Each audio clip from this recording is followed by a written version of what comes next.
It is just a huge honor for me today to be podcast interviewing Corinne Jameson-Kuehl, RDH, BS, the owner of Custom Dental Solutions, Inc.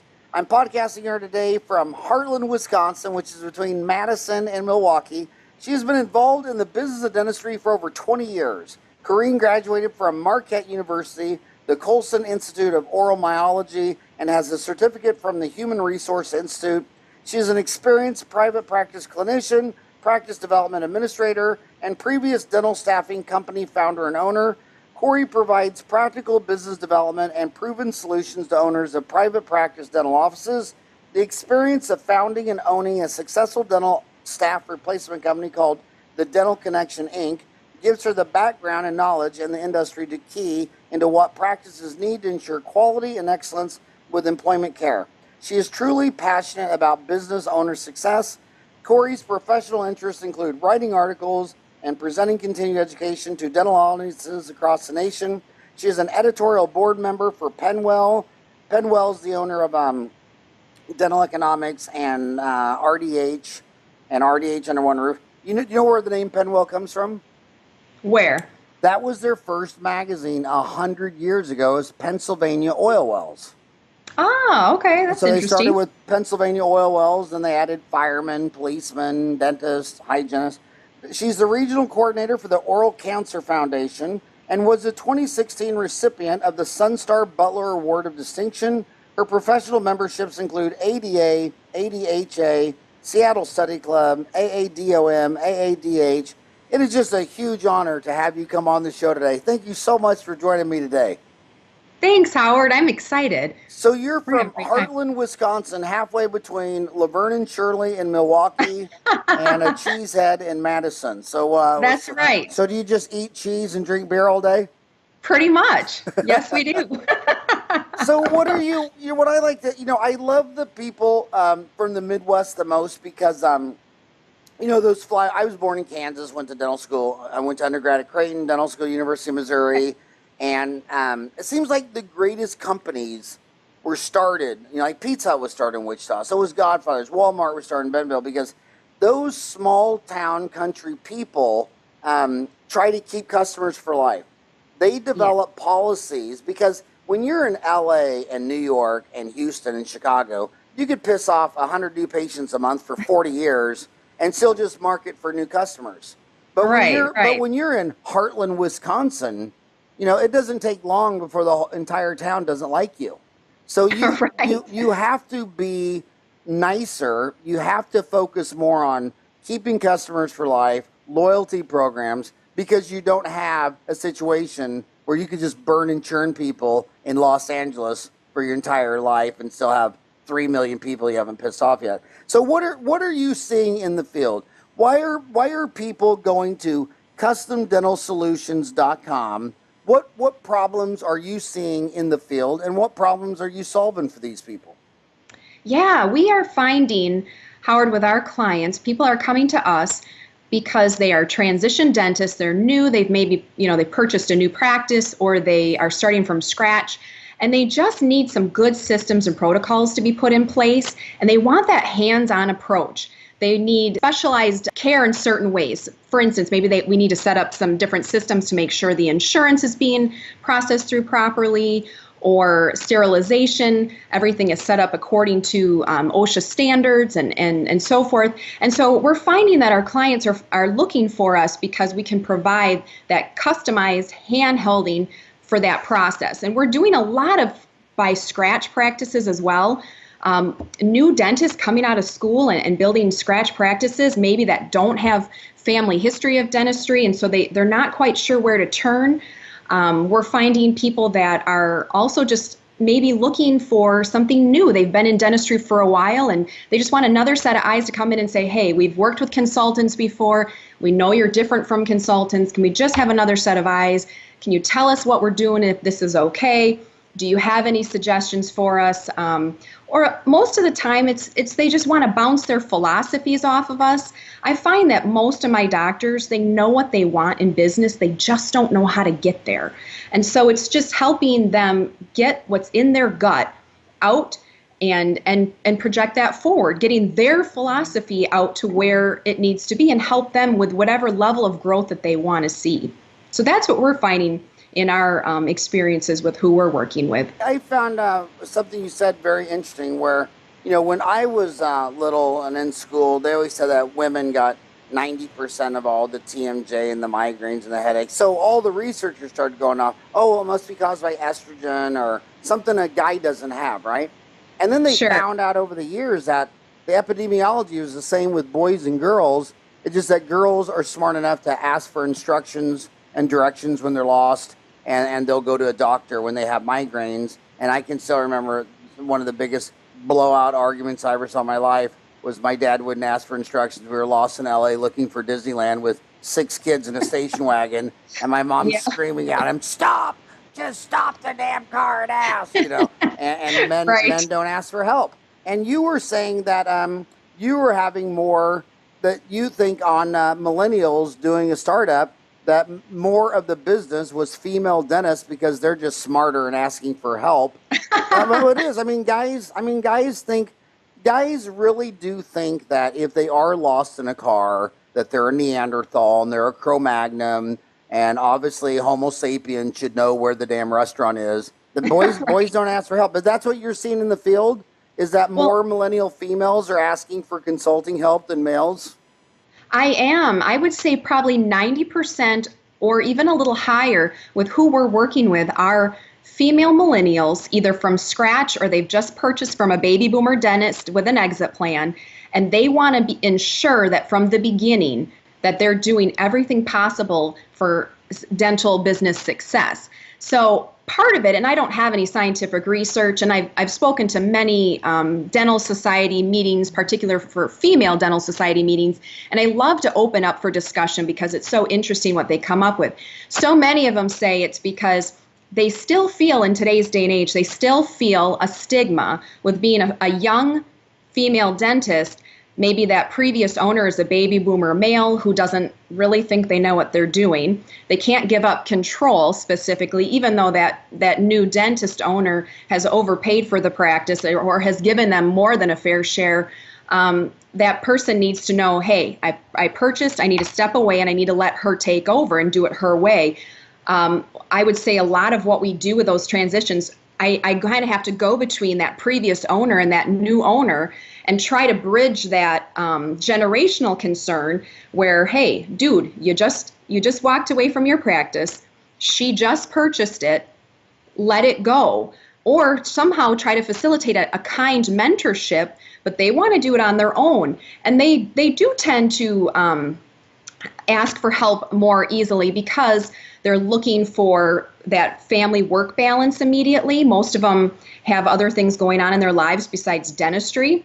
So they want the business, but they're maybe juggling family lives or hobbies or other things as well. And I think females are just a little more attuned to wanting that balance in life versus males specifically. Well, when I sell my practice, I'm only selling it to a woman dentist. I'd never sell it for a man. Really? Why is that? Because for once in my life, I want some woman to write me a check for several $1 million. I guess I see your point. That makes sense. My God, any divorced man wants to see that come back the other way someday. And but no, I think that's awesome. And so, what are the issues? Let's start. You're doing several different cases. You got the de novo, and then you got the person buying a baby boomer, and then you got the baby boomer fixed up. Let's walk through all those three. Let's start with millennials, because again, old guys like me, the fastest way to learn something is to read a textbook. I mean, I could read a textbook on implantology, and in the 8 hours I read a textbook on implantology, I would have 10 times more notes than if I went to an implantology lecture at a convention, right? Sure, sure. It's just the bottom line. It's just the way it is. So millennials are podcasters. So we're talking to mostly millennials and maybe some Generation Xers. In fact, if you're, email me howard@dentaltown.com and tell me how old you are. Because 44 to 64, I was born in 62, that's a baby boomer. You're a Generation Xer between 65 and 79. You're born in 76. The bicentennial, 200. That's right, the bicentennial, baby. Are you going to live to the tricentennial? Is that your goal? Sure, To of live course. to 2076? Yeah. And then if you're born after 1980, you're a millennial. But dude, send me an email, howard@dentaltown.com, and tell me, because I want to verify who I'm really talking to. But let's start with the millennial. And Okay. she's working at corporate. She's working as an associate. I want to start there first. Are you seeing a lot of boomers like me having very successful long-term associates? Or do you see people who have associates having massive turnover associates? Yes, the latter. I do find, simply because I've worked within this field for several years of trying to find associate dentist connection. Do you still own that, the Dental Connection Inc.? No, I did sell that a few years ago. Is it still in business? It's been 4 years now since I sold the Dental Connection. So I did work in that industry for 8 years, and I found more turnover than stability. Most of the reason is because our baby boomers, they said they wanted to step back. They said they wanted an associate. But then when that associate was provided for them, they maybe didn't want to take those extra hours off. They weren't quite ready to hand off more responsibility. And the associate then would get frustrated and say, gee, I didn't sign up for this. I didn't sign up just to do pedo checks. I didn't sign up to do hygiene checks. I want to go make some freaking money here.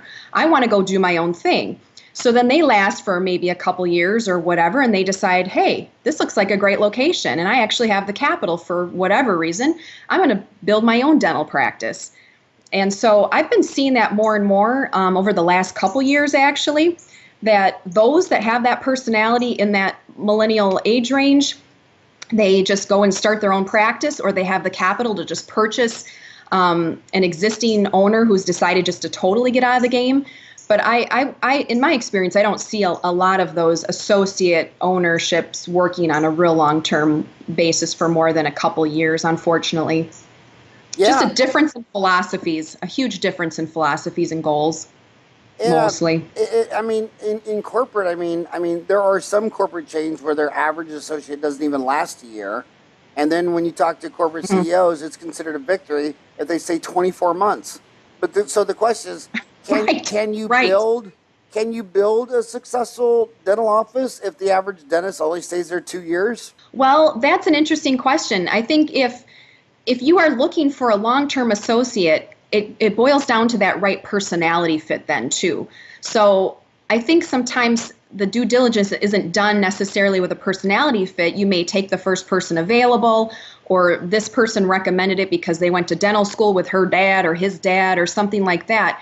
But I think you need to do your due diligence as a baby boomer dentist to find that right fit if you're looking for somebody who maybe wants to be groomed a little bit and eventually purchase your practice. Those discussions need to be made immediately. I find that we don't have that communication piece out there in the open. I'll walk into a practice sometimes, and that associate and that owner, they've never even talked about if that person wants to ever buy, or how long that person wants to stay, or what their goals are. And so just trying to facilitate those communications so that we're all on the same page to ensure success is really, really valuable, because it can happen, but you have to find two people that want the same thing, as basic as that sounds. And oftentimes that's not the case.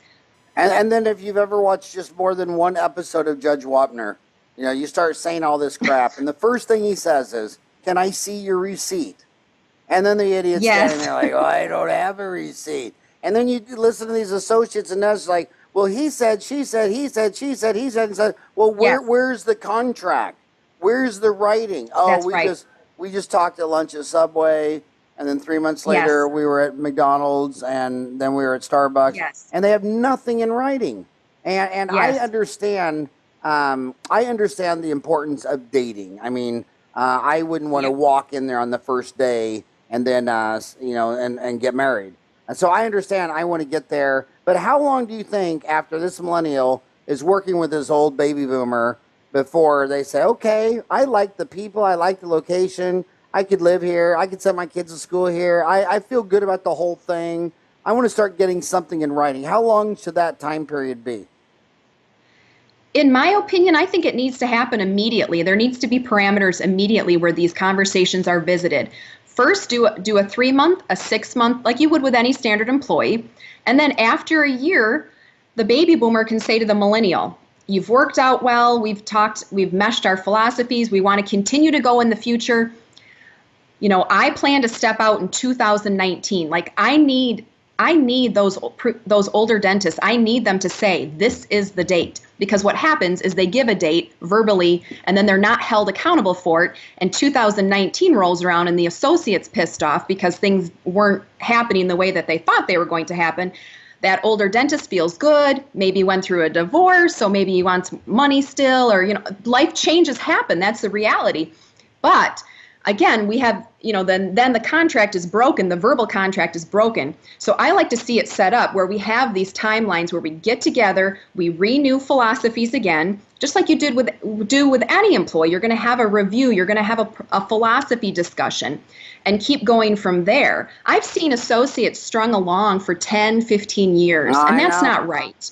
It's not right at all. They get pissed off and they go start their own. But come on, 10 to 15 years, at some point you have to realize you're an idiot.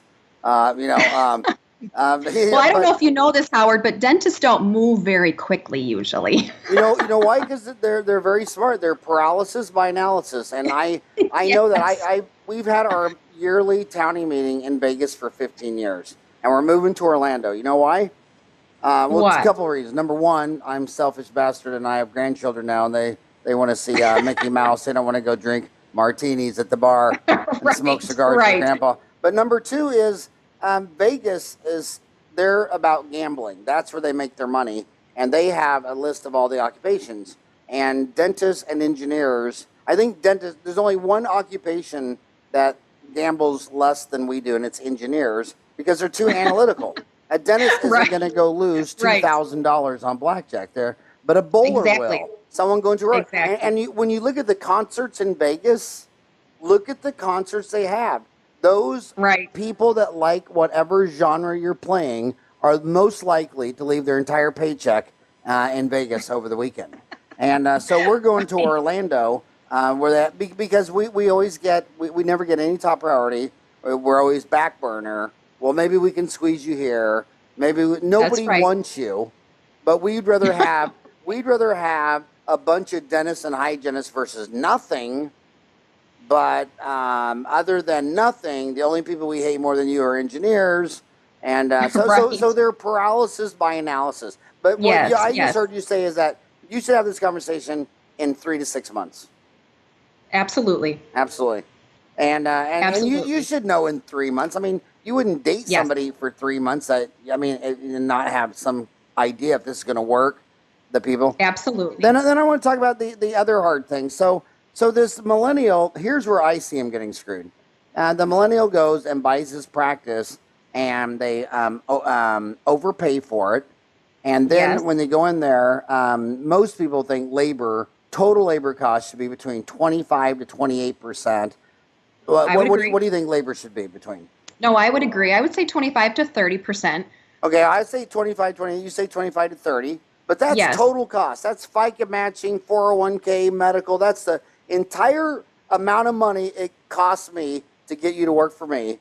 And they're buying offices that have these 30, 40-year-old legacy employees that have been there since Fred Flintstone, who got a dollar raise every time the earth went around the sun, and their labor is like 38%. I know. And so do I buy this practice, then say, hey, Corinne, I'd like to buy you lunch at Subway, and during your tuna fish sandwich, tell you that instead of getting paid $32 an hour, I'm going to have to move you to $19 an hour. I mean, how's that go over? That's like bringing a bong to church.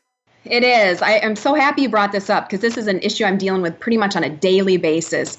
And it is so hard because, yes, what happens is the employees oftentimes will even hijack the new owner and say, well, I haven't had a raise for 5 years, and we're going to leave if you don't pay me, $5 more an hour. And that new dentist is freaking out because, I need Sarah, who's been here for 38 years. And so, quite honestly, part of my job, and it's not always the funnest part, is to come in and let that doctor know, you don't need Sarah. You really don't. It's okay. You can let her go. and let her go find her best fit somewhere else. And let's find somebody who is excited about you, your philosophy, your practice, and who costs a heck of a lot more into your budget range and your price range. Because I think what staff doesn't understand and team members don't understand, especially with a new practice owner, they've just put every penny they have on the line for this new business. They don't have anything extra. They really, really don't. And so new team members don't get that. They just see money bags walking through the door and they take advantage. And so my aspect at Custom Dental Solutions, I have a team approach to our clients. And so my specialty actually is the HR portion. And so I do a lot of releases. I talk to the doctors. We kind of have meetings with these different employees and we let them know, I'm sorry, Dr. So-and-so is not your previous owner. They can't keep up these benefits. They can't keep up this hourly wage.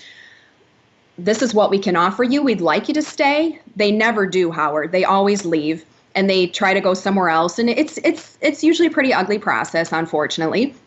But then within a few months, when we have that right fit personality-wise, that right fit financial-wise for our doctors, their stress level goes way down and they're so happy because it stresses them out. I'm working with a doctor right now who I did a hygiene analysis for him.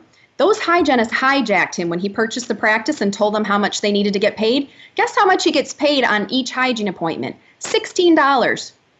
After he's paid his hygienist, after he's paid obviously the operating costs, and after the insurance and so forth, $16. I said, when are you going to let me let these guys go? $16 per hygiene visit because they've hijacked you? Well, I don't know, Corey. I'm going to have to think about that. Okay, you think about that as you're not making any money in your business. So this is something we deal with on a very regular basis at Custom Dental Solutions is the problem of employees that you've inherited that are costing way too much and quite frankly don't have the skill level either to handle today's modern era within dentistry. Many of these practices we're starting from scratch with like digital imaging even, getting them up to speed on OSHA, or these places look like they're from 1982, and it's a lot of work. 62. I resent that comment. Well, then you can keep your country blue wallpaper and your dark paneling. I was in college with the glow lights. So the baby boomer's selling this office, and he's got this practice broker, and he says, okay, this thing's worth all this in a bag of chips, and they're they've been out of school a year or two. What can they do to bring some transparency? Because obviously the seller is motivated, and the broker if the broker gets paid a percentage. Would you either get a percentage of $1 million or a percentage of $750,000? So everybody, so I look at these dental students and they got a big target on their back. The dental schools, hire all these faculty and pay them all this bullshit money. So they graduate like $350,000 in debt. So this poor bastard has to go pay off for 20 years for what all these inefficient, high cost, many of them just complete bullshit dental schools. And then they come out and immediately everybody's trying to sell them, a laser and a CAD cam. And I mean, it's just, he's just crawling along supporting all these industries and all these dental schools. And now the guy that's going to sell him his practice, he's saying that if you think the dental school screwed you, if you think the dental supply house screwed you, I'm going to actually screw you to death. How does that millennial get a second opinion or figure out what's, am I overpaying? I guarantee you they're never going to underpay for a practice. I guarantee you that's never going to happen. I've never heard that scenario yet. I underpaid for a practice. Right. No, I strongly encourage people that are looking at purchasing a practice to get another opinion from either a consultant or someone like us who are in practices every day working through reports. What states do you work in? We are all over. We're mostly in the Midwest. However, we do have clients outside of the Midwest as well. So it depends on what the need is. We do travel if we need to travel. Obviously, most of our, not everybody's in Heartland, Wisconsin. So we do travel. I have a team of 4 people at this time, and myself included, we travel to whatever location we need to run reports. Obviously, in today's technological age, they can send over reports and things as well. But I want to physically be in that practice. I want to see the workspace of the people that are currently working there. I want to have my red flags start rolling. We have not been invited to Canada, but we could. But you could. You do Canada too? Sure, we should. Some people just won't stoop that low. Some people, they just have their boundaries. I'd go to Canada. I think it'd be great. It'd be fun. You should never do dental consulting in a country where their number one pastime is knocking people's teeth out with a hockey puck. Hey, I'm pretty close to Canada. We know a little bit about hockey in Wisconsin too. That is not a very pro dentistry philosophy. Hockey. Right. So you would recommend that they hire a consultant, and the thing I like about that the most is in my 30 years, the people will go buy an office, and right now the sweet spot of what I'm seeing, most practices that sell are in the $750 range, and if it's not $750, you'd agree with that. So you're going to spend $750 on a practice. Why don't you spend another $25 to $50 having a dental office consultant hold your hand to manage this $750,000 practice? And I have nothing against chairside milling, CBCT lasers, and all that, as long as you realize they're just toys. And I know boys have toys. You can have a boat, you can have a cabin, and you can have a laser.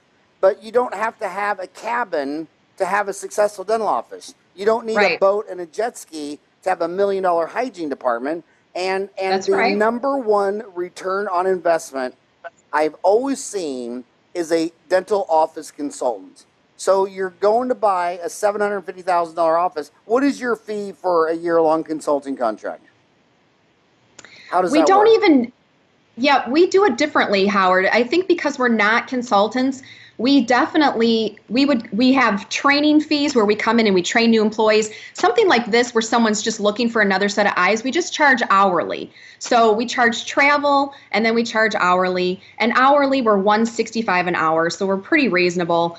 As far as other costs, we do monthly fees. And that, again, we charge travel and then our monthly fee, again, customized to what we specifically need to do. So it's really inexpensive for doctors that are looking for just another set of eyes. My biggest thing is when someone's purchasing that practice, to ask that current owner, do you mind if I have Corey just look at your books? Do you mind if I ever go into Dentrix or EagleSoft and just look at your systems?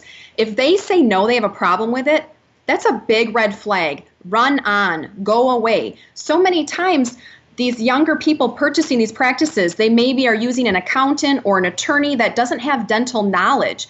So they may not see that full dental big picture. They may see some basics and they say, oh, well, the bank just needs X, Y, and Z to get this loan pushed through.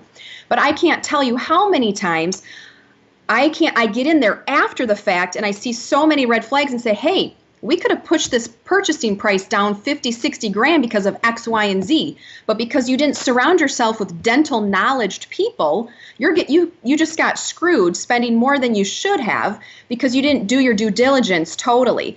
Most offices, most previous owners have no problem sharing their information with me. I'll sign a confidentiality, no big deal. Yes, I agree. This is a great purchase. This is exactly the amount of active patients that I see. And kind of going from there. But I can also tell you how many holes I'm trying to dig out my clients out of now too that didn't do their due diligence and were promised 2,800 active new patients, and that's truly not the case because nobody bothered to check. And things like this that can be really quick, easy, really quick choices before you purchase. You can quick go in and take a look. And that's something, again, we just charge hourly for. We don't make people sign these large contracts. If somebody wants us for a year, we do that as well. Those are usually transitions because there's a lot of work to be done and they want HR overhaul. They want, all kinds of overhauls. But I don't want an office to become dependent upon me as a consultant. I want to empower them to find what they want for their business. And I want to just partner and support them. And so help them. You bought this business, take ownership of it. We just had a new client this week and they said, for the first time in 3 years after talking to you and your team, we feel like we actually own our business. We're taking our business back. Their employees had hijacked them. They had been working with a consultant, just telling them whatever they wanted to hear, and they would listen to that person. Well, do what you want. It's your business. It's your philosophy. And that's not a dig on consultants. We're not for everybody either. There are many places where people need certain types of consultants for certain things in their business and their practice. But some people don't need that either. They just need to be listened to and told, hey, why don't you go do this yourself? Or why don't you change this yourself? Or maybe I can come in and help you with your office manual or your office policies, or let us look at your agent report. Let us clean it up for you and get the right person in there to keep that on the right track. So, that's kind of what we do with those transitions, and then also just with those new owners, really, really giving them the ability to find success their way and what their values are. And if someone's listening that says, I want to talk to, you go by Corey or Corinne? Oh, either one is fine. What did your mom call you when she was pissed off? Corinne Elizabeth. Do you prefer email, phone? How do they contact you? Go to the website? Sure, they can go to the website and learn more about us. They can contact me on my phone, 262-853-1414. They can find us on Facebook. They can find us anywhere. You like email? Email's great. So Corey, probably because I'm a Gen Xer. You must go by Corey, because that's your email, Corey, Corey, Corey at CustomDentalSolutions.com. I want to say a couple things on what you just said. They try to do the right thing. Like when it comes to like they're going to buy a practice, they need a lawyer or an accountant, so they go ask their pastor at church, and he tells them who in their church. And he might be a very moral man, but you really need to get an accountant and a lawyer who only does dentistry, not the guy who sits next to you in the Baptist congregation. What is your definition of an active patient? I like to see 18 to 24 months. Well, that's a big range. So it is. So it depends on what style of practice it is. Okay. It depends on what style of practice it is. I think when you have families versus maybe a geriatric population, depending on what again they're offering for a sale price, I find that most practices will consider everybody an active patient, and then when you really dig, an active patient is usually 12 months or less. It depends on what that doctor's exit plan is. If he or she is active up until their exit plan, they were going to have more active patients, meaning patient contact.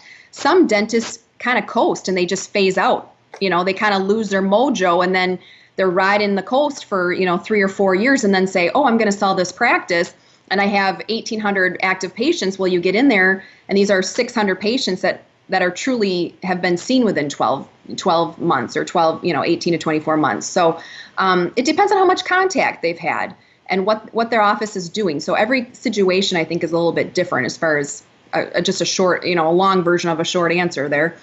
I want to switch gears. We talked about the young millennial coming out of school, and you gave them lots of amazing, awesome advice on, getting in, buying a practice, getting things in writing within 3 to 6 months. Now here's on Dentaltown when I go to practice manager. Here's the big middle deal. Not the millennials on one end and the old guys selling. Yeah, but in the middle, it's this. Man, I've been practicing in Wichita, Kansas for 20 years, and I signed up for every PPO known to man. My overhead is off the charts, and my office is flat, and it just seems like since 2008, my office is just flat, but the only thing going up is my overhead. And it just seems like every year I just see more people for less money, and it's starting to make me get burned out and give up. What do you do for those doctors? Those are the people that I like to go in and I like to feel their culture. Do you see this very often? I mean, do you see that scenario? Yes. Absolutely. Is that a very common scenario? It is. And I love it because those people are, it's really hard for them to ask for help. And so I'm always super appreciative when they finally reach out and they want to move ahead, because I know they've thought about it for a long time and they feel hopeless and they feel helpless. And so just coming in and feeling the culture. And sometimes it's like a bad apple in the bunch. Maybe it's a real rotten employee who's just really made the environment and the team just flat, and the goals, maybe they've had a consultant in the past, or scripts put in place that aren't being done anymore, and just kind of bringing life back into the place sometimes can help, or getting rid of somebody who is the bad apple, or saying to the doctor, if you want to grow, then why don't you look at some of these management systems or some of these patient experience types of marketing and so forth. So just trying to encourage them to find what they're looking for in that way, but just to help them get their mojo back too, because I think no matter what career it is, and dentistry, of course, is our passion, but after so many years, you do get kind of, you get a little bored, and you wonder where the change needs to be, and you maybe just need a little push in the butt to get going on something. And what I find more than anything, it's somebody or several members of the team that need to be changed. I know. So why? And you guys never want to change them. You're too nice. Is it because they're too nice, or is it because they're first, or is it because? Tell me, what percent of the time is it because it's a long legacy employee, and so the relationship has moved from my receptionist to my sister, and she's my sister, and you roll your eyes, and you had the first 5 years or first 10 years were great, but then she got divorced, her husband left her, whatever the hell. Now she's just rotten tomatoes. So is that usually the toxic employee, or are they oftentimes just a new young employee who's off the charts crazy? Well, there's a little bit of both. I tend to find that it's that long-term legacy employee who really sets the tone of the practice. And that negativity has grown because they're pissed off at the doctor for whatever reason, or they're ticked off because maybe there's been some hire or some changes that they don't like, or, they're in charge of things that they shouldn't be in charge of, and they're burnt out. There's a whole plethora of different reasons. And because they don't realize that there is a maximum pay grade.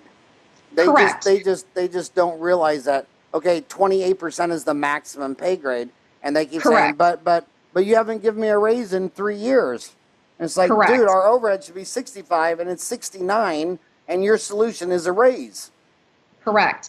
And instead of looking for a solution to the problems in the practice, maybe looking at the supply costs, here they're wanting a raise, but wow, your supply costs are 12% every month. What are you doing as an employee to keep those supply costs down? Maybe that'll be a factor why your doctor can't give you a raise, because nobody's controlling the supply costs and they're out of this world, or different things like that. So just trying to encourage that thought process of, hey, if you don't have employees who aren't always looking out for your best business, then go find those employees that will be there. I always tell people you can train dentistry. You can't train enthusiasm. You can't train initiative. You can't train personality traits for somebody who wants your business to grow and succeed. And so I find that as much as my doctors are hesitant to replace team members, and I know it's not a popular theory, because we want to play to people's strengths and we want to give them opportunities. And yes, we do to some extent. However, I find 99% of the time, Howard, when I sit down with a doctor before even meeting any of his team and I say, tell me about your employees. What bothers you about them and what do you like? Their first gut instinct is, well, she's a good hygienist, but she doesn't do X, Y, and Z. And she doesn't do X, Y, and Z with this. The patients like her, but she doesn't do any continuing education. She doesn't wear loops. She doesn't improve her whatever. I'd buy her a laser if she'd use it, but she doesn't want to. Okay, so what I'm hearing from you is that she doesn't share your philosophy. So why does she work for you? Well, she's been here for 28 years and I bought the practice. She was with the practice. Well, great. That was very kind of her to help you through the transition, but perhaps it's time for her to transition out and for you to find someone who fits your business philosophy better. And then they usually nod and then they don't say anything because they don't want to address it and they know that it's a problem. So, I do find the opposite though too. When they finally purpose in their heart to make those changes. I walked into a practice a couple years ago and I said to the doctor, after 20 minutes of watching this horribly dysfunctioning team, I said, I will take your contract, but I need to fire everybody and surround them with what you need and your goal and your mission. He gave me permission to do it, and he made the most money he did in that following year because we found him the right people, and he was the happiest he had been. What percent of the staff? How many did you have to fire? I fired everyone but 2. And so that would have been 8 people. They were a team of 10. Holy moly. My God. And you know what? It is bumpy. I'm not going to lie and say that those are fun times, and not that there isn't some negativity and some retaliation. But when you get that right connection, that right flow of people together, you've been practicing for 30 years and you hate what you do because you've surrounded yourself with people who don't care. You bring in those right people that do care, and dentistry's fun again. It's enjoyable. You're making money. You're paying, you're in a different time of life where you're paying for your kids' college maybe, or you're trying to maybe catch up on some retirement you didn't do earlier. It really can be a really awesome experience too. And it's not that this is done in an unkind way. In fact, I don't even say firing. My employees always joke with me because I call it a release. We're releasing these people to find what's a better fit for them. And when I do it for the doctor, because most of the time the doctors don't want to do it themselves. I'm hired to do that for them. I'm very, very kind. It is accompanied with a letter. You've served Dr. So-and-so well. He or she appreciates X, Y, and Z. However, our philosophies are going in different directions, and we need to go in a different way. And we trust that you're going to find the best fit for you. And it's not always pleasant. I've been bumped before. I've been screamed at before, but it is what it is. Herb Kelleher, the founder of Southwest Airlines, his big mantra was hire on attitude and train for skill. Absolutely. And you were saying you can train the dental skill, but you can't hire on attitude. But people need to take that a little further. Hire on attitude and train for skill, but fire on attitude and train someone else the damn skill. That's right. And what it is, in my opinion, is it's the hardwired nature of Homo sapien. You're a social animal. And the only way we survived the last 2 million years was doing whatever the 400-pound gorilla said and not being confrontational. Because in the last 2 million years, like a shark can be on his own and just swim around, eat, kill. He's a top predator. A bear doesn't need a friend. But but a sapien, a shark and a bear don't need a friend. But a sapien, if they would have kicked you out, you would have been eaten by hyenas and lions and tigers. So they're hardwired programmed to not have an uncomfortable conversation. And I always say the most successful business people in the world are the ones that will have the most uncomfortable conversations. And you see it when they go in there. And even when I go into a meeting, everybody's like, oh, how's your grandbaby? How's your kid? How's Taylor? And so they're monkeys. So they always want to eat and ask about babies because it's about reproducing and offspring. So what I always do is then I say, okay, and I always clap my hand. Okay, now let's go to work. And then you start with an uncomfortable conversation. Let's look at the numbers. Okay, why are supplies going up so high? Or, whatever the issue is. Yeah. But you almost have to break them out of the trance. Like, okay, I know we all want to get along. No one wants to get eaten by a hyena. No one wants to get dragged off by a bunch of carnivores. But, we're all safe. We're eating. We're safe. Right. But let's go to work.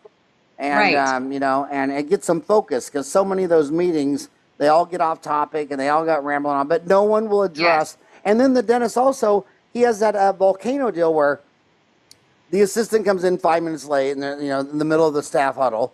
And then 3 days later, and he never says anything. Yep. And then after 10 or 15 times, she comes in. And then he just starts screaming and yelling, or he'll throw an instrument, or it's like, dude, this is not a controlled release of pressure. You just threw an instrument. You don't throw instrument. So communication's everything. Yes, it is. And I don't understand, too, when we see in general business, we do this all the time. General businesses replace people with people, or they promote people that have those better abilities, and they, either release people that are not fitting the mold. In dentistry, we just can't do it. And I think so much of what the problem is because we've gotten too personal with our employees in dentistry. And I know with our experiences, we work with small private practice. So unfortunately, you are a dental family, and we always refer to it as that as well. But the doctor then knows more about Maria, his dental assistant, and she's a crappy assistant, but he knows that Maria's a single mom and he can't let her go because she's the breadwinner for those kids. And so we get too connected when instead of thinking, and it's not unkind to think this way, Maria's not a good dental assistant. She should probably go find a job at a daycare. She's better with kids. She's great with kids, blah, blah, blah, blah, blah. but she can't work our hours because of her kids, which again is her choice to do. But why do we let her come in late every other day and say that that's okay? In any other world, that would not be okay. You can't go into your job at the bank and be late. You can't go into your job in corporate America and be late. You just can't. But we do in dentistry all the time. And so why can't we think outside that box, outside of that? Again, it's our family. It's family of, wow, what would happen if I actually got a dental assistant who was exactly what I wanted and could be here on time, number one, which sounds pretty basic, and could hand me the instruments that I want and could do this rock star job. Does it exist? Of course it exists, but you won't let Maria go to find out. And that's where, again, the hurdle of jumping, or the hurdle rather, of jumping over that and thinking that way from a business standpoint is what our doctors need help with. And it's really fun. The kids thing is total bullshit. This is Tuesday. Tomorrow, I leave. My next 2 lectures are in Sydney, Australia, and Melbourne, Australia. And every time I get on those airplanes, it'll be a 16-hour flight. And I'll say to the flight attendant, so where do you live? She's like, LA, Phoenix, whatever. I said, well, this is a 16-hour flight. How long's your layover? Today. And then, so long story short, she won't see her kids for 3 days. That's right. But you can't find daycare to get to work on time. But that flight attendant can find daycare for 4 days. Right. Yeah. So that's a total attitude. And well, part of it too, Howard. I was a single parent for 4 years, raising a child by myself before I was remarried, and so my tolerance level is pretty low because I've been there myself without family help, and I was able to work. And you know what? My daughter is 11 right now. She's probably been in more dental offices than anybody on the planet. I'd take her with me. She still comes along. We stopped at an office last week. She's like, what doctor do we have to see? I have never yet had a dentist care. Again, if you can't make it work. Get to your job on time. Get to where you need to be. Get your ducks in a row. You're not always going to be in a situation in life where you're going to have family support or whatever. But if you've made a commitment to a work environment, you need to commit to that. The whole rest of the team doesn't need to be jeopardized or their work hijacked because you have to leave to get your kid from daycare or your kid is sick again for the 19th time. There are some things that are unforeseen. I don't mean to sound totally cold, but I can remember taking Brooke to a dental practice and she'd sit back in the lunchroom area. And I saw one time she was back there and this dental assistant comes running out the back. She had puked in the back. I'm like, whoa, okay, I guess this is the last time I bring my kid to work.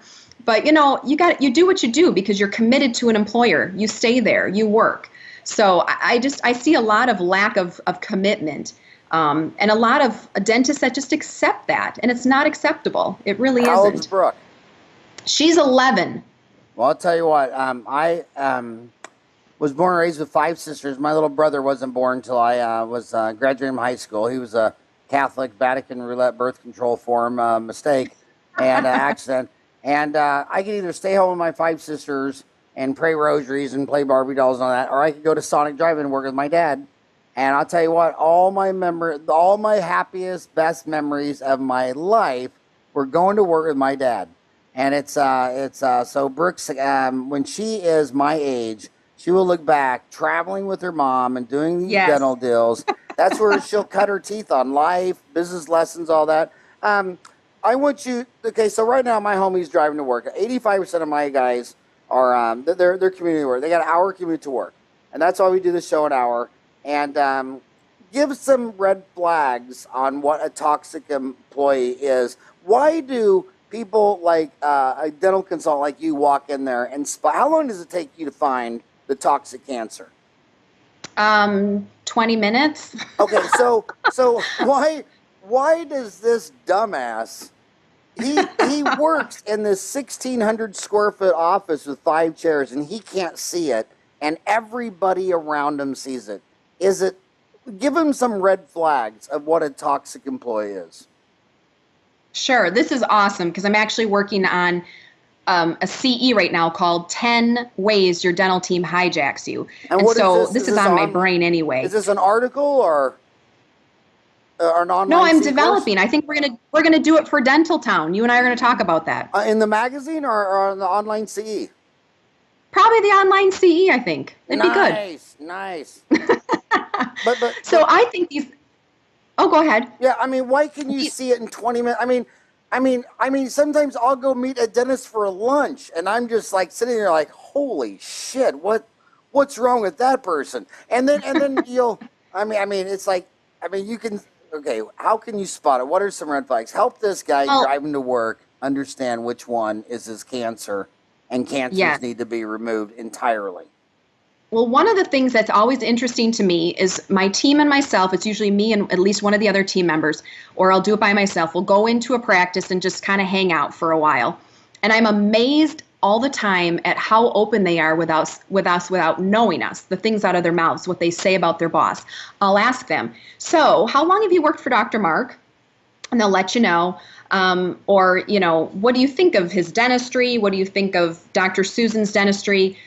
And I'm amazed at what they tell me. In fact, earlier last week, I asked a lady at the front, an administrative person. I said, oh, how long have you worked here? And she said, well, about 6 months. I said, oh, what do you enjoy? She goes, why don't you just ask me what I don't enjoy? Okay, what do you not enjoy? I don't like getting his coffee. He could get his own damn coffee. Wow, that sounds like a real positive person that I want to be around all day. So, it takes 2 seconds to hear, really, I'm a stranger. I'm here to support you in your role. I'm here to help your practice. And within 2 seconds, you've told me that you are a very negative person. So why we would hire a negative person, if you don't like getting his coffee, then how do you talk about his work to the people sitting out in the waiting room? How do you talk on the phone then? Are you negative on the phone because you had to go get his coffee? I think it's pretty easy those are red flags to me. It's also red flags to me when somebody cannot say where they work. They're not proud of where they work. They won't put it on their LinkedIn. They won't put it on their Facebook. They won't do whatever. We just did this exercise with a practice last month where we looked at all their employees, and out of their 13 employees, one person had it all over her Facebook that she worked for this office. And she is the type of person that you walk in the practice and she loves, eats, sleeps, and drinks that practice. She thinks the doctor's the best thing since sliced bread. She loves everything about it. Those are the people you want on your team. That's a woohoo flag. This is the person we want. So to me, red flags again. They're not telling people where they work. They're grumpy to strangers. And then also people that are milking the clocks are red flags to me as well. People that are staying after, they think the doctor's made of money, so they should be able to stay after, an hour and do their chart notes. No, there's no hour after doing your chart notes. One of the things we do is we assess team flow and where there are deficiencies so people can come in and step in and help.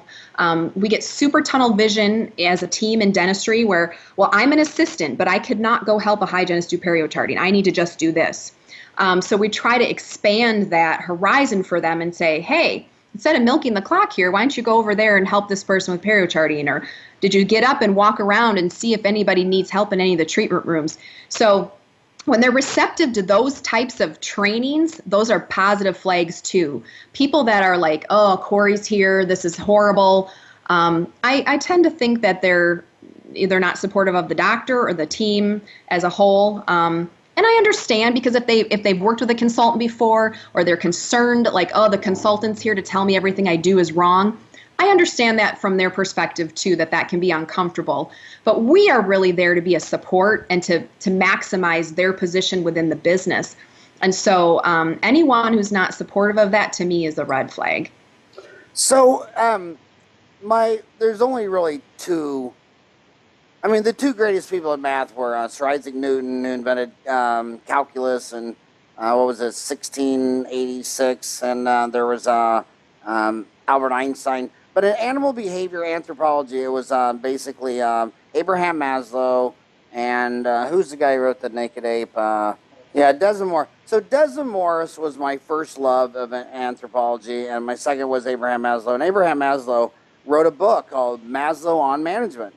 And he said that you can't be a friend with a fellow Homo sapien if you're his boss because you reserve the right to fire him. And if you become his friend, now he doesn't think you're going to fire him. And that's right. How could you be my friend? If Corey was really my buddy, I'm not going to fire my buddy because that's going to rock your world and all that stuff. So you get all this dysfunctional behavior. So I want to ask a specific, like on Facebook, do you think a dentist should be friends with their staff on Facebook? I mean, should I? Because do you think so? You know what? It's hard. I've really changed my philosophy because generally I'm a pretty private person. However, I do think the world has changed with Facebook specifically. And I don't think there's anything wrong with a doctor having a Facebook page for employees and team members and so forth. Their level of comfort, though, of what they share, obviously should be there with the understanding, hey, I've got employees on here or I have team members on here. I think it's really within your value system. So if your value system is you're very private, you don't want that out there that's private for you, then no, you should not be friends with employees. My general concept is no. However, with the way the world has changed and the way that business has changed, I think social media is a necessary evil that we all need to unfortunately be a part of. So I don't think it's, again, depending on who the doctor is, it's really what works for them and what's comfortable for them. But definitely having a business page, and even if they have their own, Corinne Jameson-Kuehl page, and then her clients can be on that. Because I have the same issues too. I have clients and employees that want to be my Facebook friend, and I had to just let that go and be okay with it. So because they want to see pictures of Brooke. Mine is personal because they want to see me as a person. They want to see pictures of my kid playing volleyball, and that's that's okay. I'm not going to put it out there every night I'm out to dinner with my husband and we're drinking.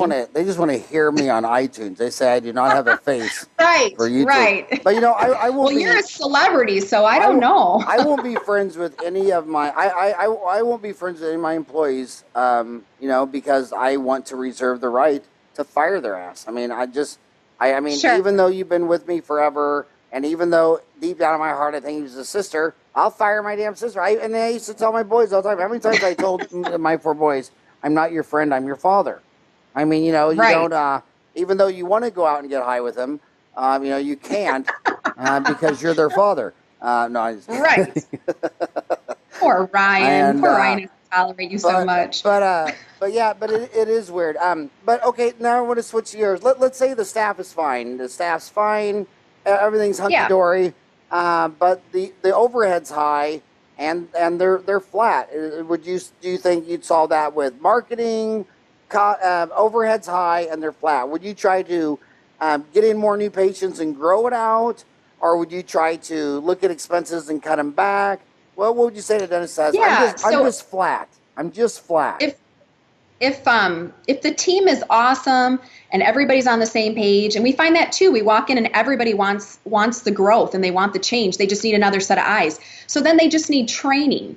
They just need training to kind of maybe overcome some of those old thought processes that maybe got them into a place like, hey, just need another set of eyes saying, hey, these supply costs are crap. Let's do some renegotiations. Let's look at some other possibilities. Or yes, maybe you need to bring in a marketing firm to update your web page or update some of your your radiuses of how you want to reach certain patients or potential patients.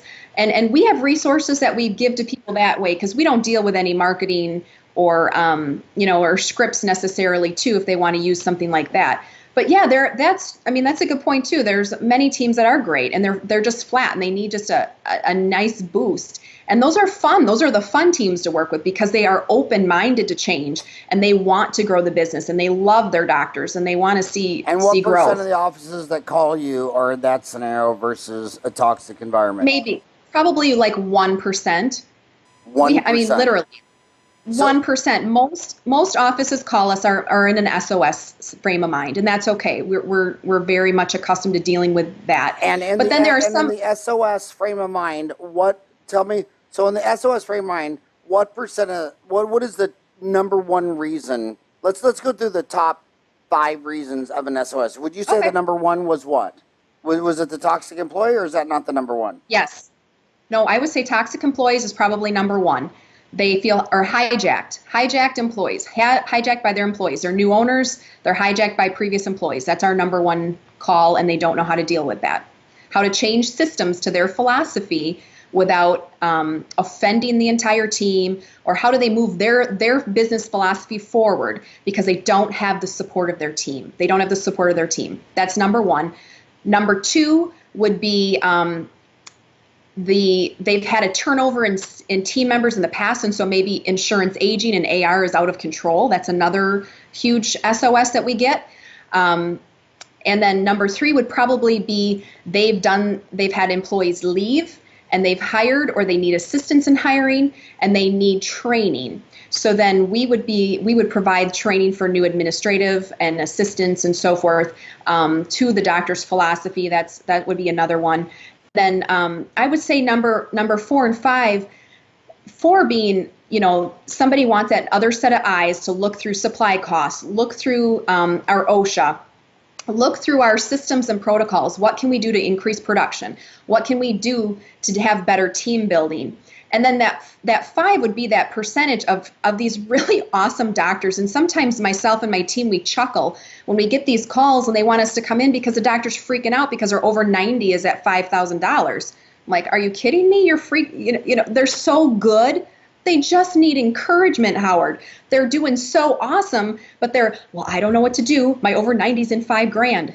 Okay, you mean like literally $5,000? You're not talking 5,000,000, and so those are fun practices where they just want pep talks. They want phone coaching. They just want to feel empowered, and they just want an ooh, rah, rah. And those are probably people that aren't listening to podcasts and aren't trying to get, more dental information. They're working their brains out, but they don't know they're doing a good job and they're doing great work and they have a great team and they put in some great protocols and systems. They just need encouragement. So that's kind of where I think we as Custom Dental Solutions, where we fit in the best, is really those kind of dysfunctional situations. We really pride ourselves in turning those around and really helping our doctors go to that place that they want to be, that makes them feel secure as a business owner, and just providing that strength for them and providing resources for them to just really grow and just whatever they need, we're there for them. That support. I want to run the front door problem of the funnel from the front door and the funnel going out. The funnel going out is that by the time you get to 5,000 charts, 4,000 of them are inactive. But let's talk about the funnel coming in. So we know, and what advice could you give on? We know that the average dentist, 10 people have to land on their dental office website before that shitty website converts 1 to calling the office. We know that 3 people have to call the office before that lady up front, named after a piece of furniture, the front desk lady, can convert right. 1 to come in. And we know 3 people have to come in with a cavity for you to convert 1 to get a drill, fill, and bill. So the average dental office in America does $650,000 a year. They take home $180,000, but to take home that $180,000, to get that 1 patient, 3 had to come in. To get 3 to come in, 9 had to call, and that means 90 had to land on the damn website. What can they do to fix any of that shit? I mean, their whole 650 is because 90 people landed on the website to get 9 to call, to get 3 to come in, to get 1 to get treatment. I mean, if they could just fix any part of that funnel, they could have $1 million practice. I know, and part of it too, since I'm not a marketing person so much, Howard. One of my biggest things that I like to tell my doctors before they start throwing money down at marketing and trying to overcome the odds and the numbers that you're just talking about, romance the people that you have already, treat them kindly. Look at the people that need the work, that need to, is there another way you can approach them? Once they're in your chair, romance those people, and that's where you can really grow. However, I'm sure the marketing experts would have other... I think getting hooked on marketing, you might as well get hooked on beer, cigarettes, wine, crystal meth, opioids, or whatever the hell Prince. Definitely more fun. Because what you just talked about is why 4,000 by the time you get to 5,000 charts, 4,000 didn't come back, because when they come in, you didn't romance them. Correct. They talk about, look at their mindset, the new patient experience. Screw the new patient experience. What about the existing patient experience? Absolutely. And it's so difficult because they want to go out to eat. They don't want to go get a root canal. And then Right, look right. at, so number one, I don't want to see you. And I'm going to bump into the receptionist, the hygienist, the Right. assistant. So I don't want to be here. Yet 4 people can piss me off to where I'll never come Right. back. So it sounds like you were starting to rant about the back door. So these 5,000 people showed up. Why did 4,000 never come back, and why did 1,000 leave? That was probably the better question for you. Why did 1,000 stay, and why did 4,000 never come back? My reason is because of who the dentist has surrounded themselves with. I think that they don't come back because they were treated rudely by someone in the administrative office. They were not felt warm. They did not feel warm fuzzies in any way. Sometimes we forget, and people with personalities like mine who are pretty cut and dry, I need to be reminded of this as well, that people are very fearful of us in dentistry. When they walk through the doors, we need to do whatever we can to make them feel comfortable. We're in their personal space. We are taking their money. I don't care what we're doing. We're so busy fluttering around the office doing all these different things, but maybe you do have to sit out in the reception area and chat with the old grandpa for a while because that makes him feel comfortable. Who on your team is going to be that person to do that? You have to have these lovey-dovey people to surround yourself with, because they may love the doctor, but if they don't get the whole team experience, they're not coming back. I had a doctor tell me last week that he said, I found out from 4 patients, they left my practice, they liked me, they liked my work, but my treatment coordinator wasn't nice to them. They didn't feel she was nice. What should I do? Well, obviously my response is let her go and find somebody who's going to be treating your patients nicely. And that's only 4 people that actually expressed it to him. How many people leave without saying anything? That's more the norm. People leave without mentioning why they're leaving. So again, I think it's surround yourself with the right team and the right mission, and those people aren't going anywhere. Romance the people you have, and they're not leaving. And you know what? Being a dentist for 30 years, every single time I've reached in their mouth and said, who did this gold crown? You only have 1 gold crown in your whole mouth. Who did it? They never know. I'm like, are you shitting me? Somebody got in your mouth and put a gold crown and you didn't see him? Did you hear it? Yes. You know, did you ever wake up on the sidewalk and see some guy running down the street? And maybe it was him. Right. And so what I think is they never remember what you did. They only remember how you made them feel. That's right. They every time I've had a patient call up all upset, yeah, that filling you did. Now the whole area is hurting and it's swollen or whatever. It's usually on the other side of the mouth. It's like they don't even remember I was on the upper right and you're pointing to the lower left. So they never remember anything technical. And what I see the major difference is, you know, when a dentist gets done doing a root canal or crown or filling, whatever, they always, the unprofitable ones go in the room and shut the door. And the profitable ones walk them all the way at the front. I love to go out in the waiting room. I love to shake their hands. I love to squat down. Like I play people like you have Brooke, who's 11. So if you were out in the waiting room, I wouldn't go out there and say, hi, Corey, how are you doing? I'd squat down and shake Brooke's hand. That's right. How are you doing, Brooke? And I know that every widow who's over 80 pays.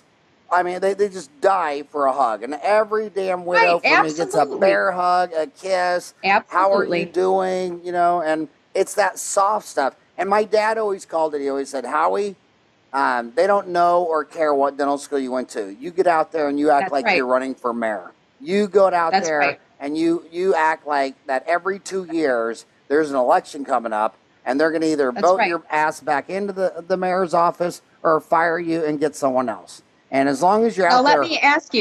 Let me ask you, Howard, are you calling your patients after those really traumatic experiences too? Are you personally calling them? Because that's a huge one. Yeah. That most doctors, and if you're doing that, you understand that is like ding, ding, ding, ding, ding. That's gold standard, amazing care. When you are calling your patients yourself, they don't want to hear from me. They don't want to hear from your assistant. They want to hear from you, asking them how they did after that root canal or that, you know, peritectomy or whatever it is that was a more traumatic experience. So if you're calling them yourself, that's awesome, because that's what they want to hear from. That's my second to the favorite just when you call and the husband answers and you're asking for the wife and go, may I ask who's calling? And I say, well, you're not the husband, are you? And then there's a default. But the best phone call ever is when their phone starts ringing on the counter and they got a rubber dam on and they can't answer the phone. And I pick up the phone and I go, hello? And they're just freaking out. And they say, well, who is this? And I'm like, well, who is this? Is my wife there? Your wife's kind of busy right now, but why don't She's you call back an hour or so and talk to your wife? God, I love it.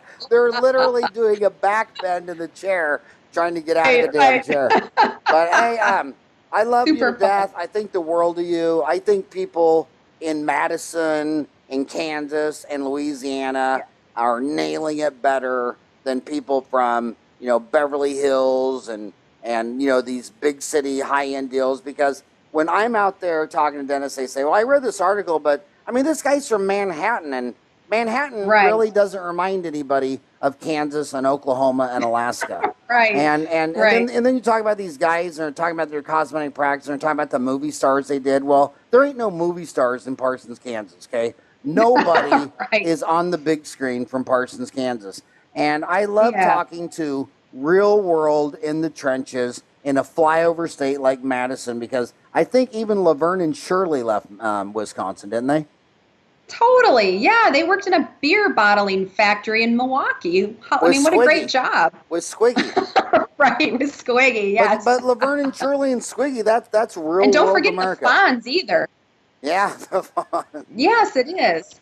And the Fonz, don't forget him. No, and that's why even at this point in my business, I love still being in our practices. I can't just sit at home and manage from afar. I need to be with my doctors still. And that's one thing that is so enjoyable, that I love being a dental entrepreneur, is that, I can get out there and see whoever, and it's just awesome. And yeah, you're right. That Midwest route definitely gets us into a lot of places because we're friendly and legitimate. That's true. You're driving to work. For sure. Know this.